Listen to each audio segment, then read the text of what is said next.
If I am dreaming, you've got your arms around me.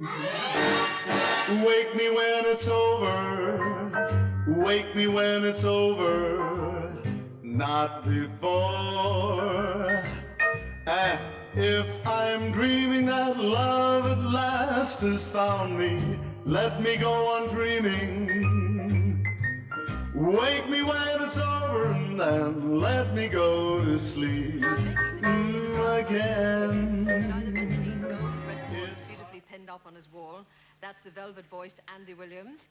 And we'll also see Julie and all the rest of the cast. They're opening at the Whitehall Theatre, the British charts, with a song called Butterfly. Well, he's been flying high in the charts ever since, and he's on a flying visit to London this week. I'm very pleased to welcome Andy Williams.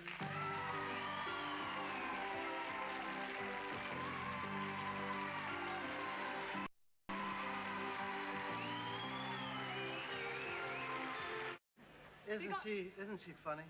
Wonderful, absolutely I love wonderful. it. And obviously you've got all the family in this afternoon. Yes. They are so wonderful. Every time I come over here, it makes me feel good. They're not just a fan club. They have become a family. And I love the name, the Andy Williams Appreciation Society. And boy, do we appreciate you. But then Ronald Reagan. Ronald Reagan, I hear, is also a big, big fan. Well, I'm a fan of his, too. I mean, he's not maybe too popular right today, but I've known him a long time.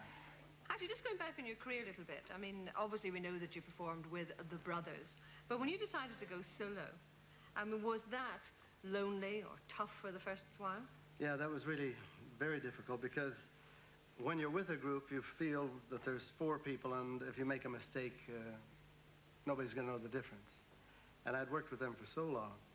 And when they decided that they didn't want to go on with the act, I either had to go to university or try it alone. So I went out and tried it alone. It was very difficult. First few years I sang in nightclubs, little teeny clubs, where nobody would really pay any attention to me because I wasn't a name and I wasn't very good. And they would throw bottles and cabbages and tomatoes and things like that. And it was difficult. But eventually I was lucky enough to get on a television program. And then it became a little easier. But at the beginning it was very difficult. Because actually in this country, some of the clubs up north have the reputation of being fairly tough, you know, fairly rough. I mean, do you have the equivalent of those in the States?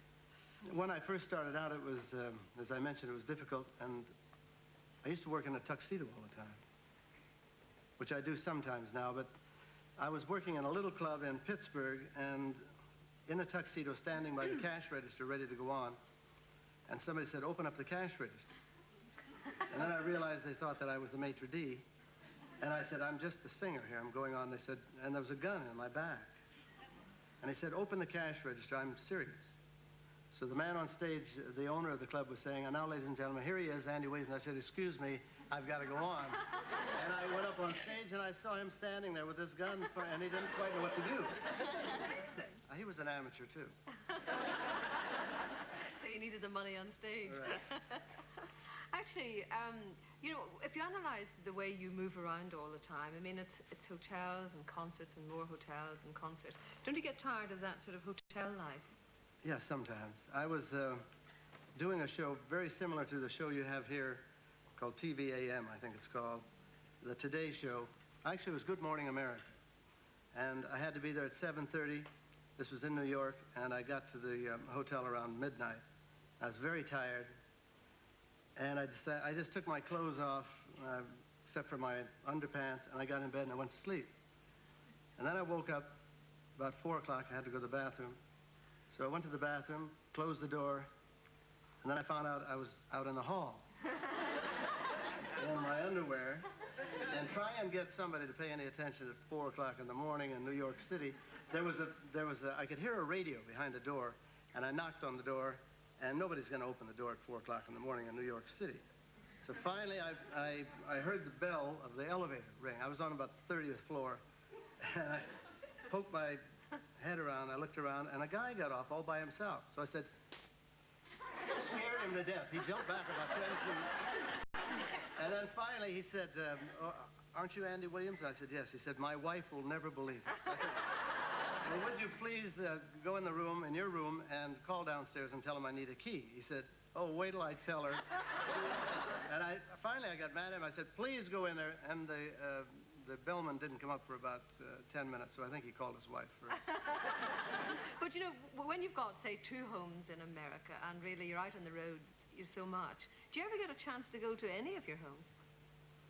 Well, yeah, I do quite a bit. I mean, I'm not on the road all the time. Right now, I'm remodeling my house, which is a big mistake. I didn't intend to remodel it. What I wanted was a jacuzzi out by the swimming pool. So I had my secretary call and got 3 estimates. The third estimate that came in, I was there, and the guy said, why are you just doing a jacuzzi? And I said, well, that's what I want. He said, well, you really ought to do the jacuzzi and the swimming pool, both, so that they look like they belong to each other. That's not a patch job. And I said, well, that sounds pretty good. And then he said, of course, if you're going to really do that, you ought to have, entertain, have a bar put out here by the jacuzzi, and a barbecue. And, of course, you ought to do the deck again. Do the whole thing, make it all look like it's brand new. So finally I said okay to that.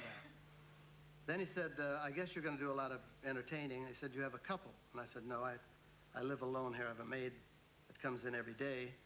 He said, well, you really ought to have a couple. I said, I don't have room.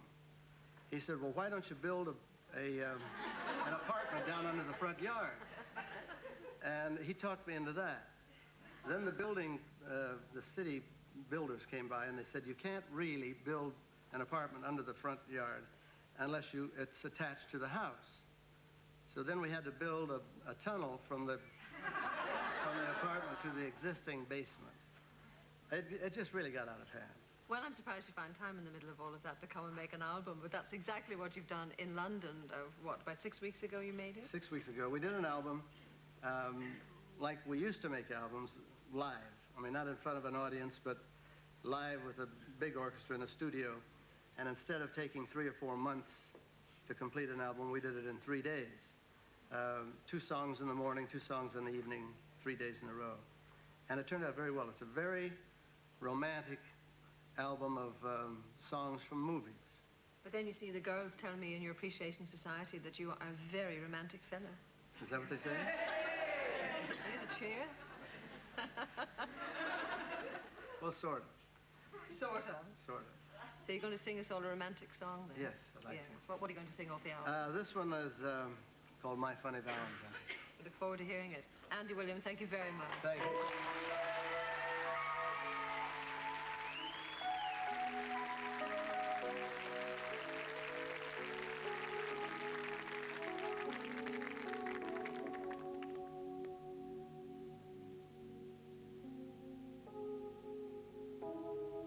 My funny Valentine, sweet comic Valentine, you make me smile with my heart.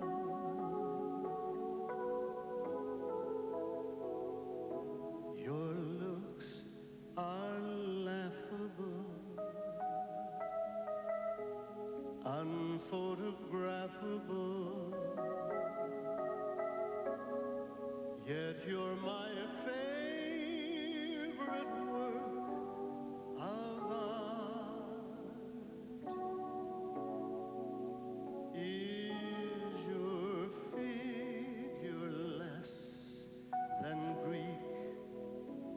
Is your mouth a little weak?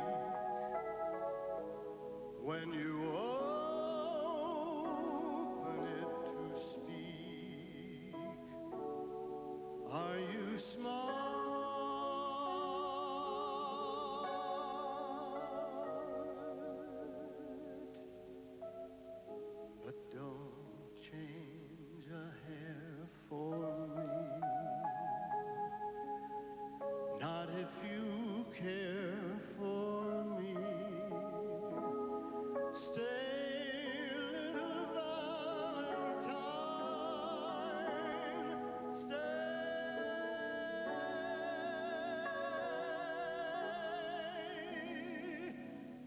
Today is Valentine's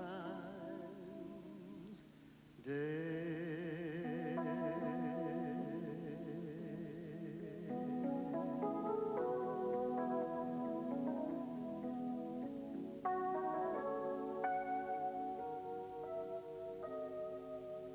Don't change a hair for me, not if you care for me. Stay, little Valentine, stay.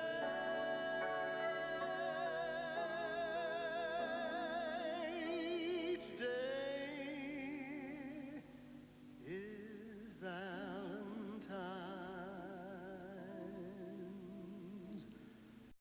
Day.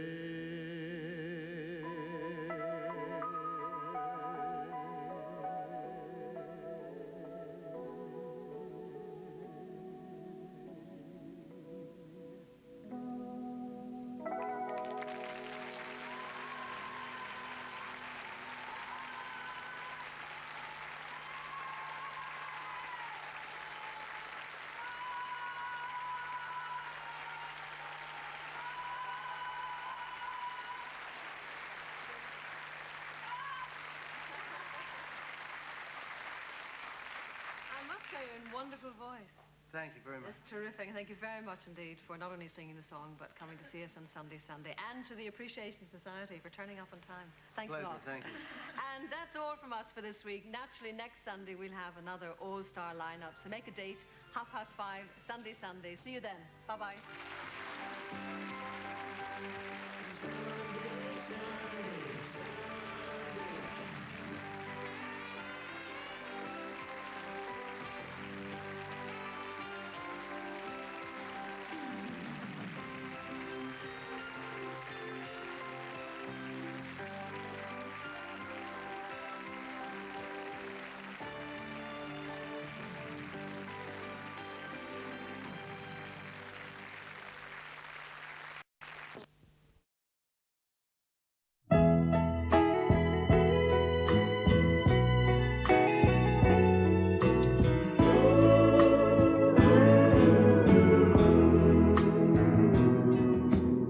I don't want to be the one to say I'm gonna miss you, but I will.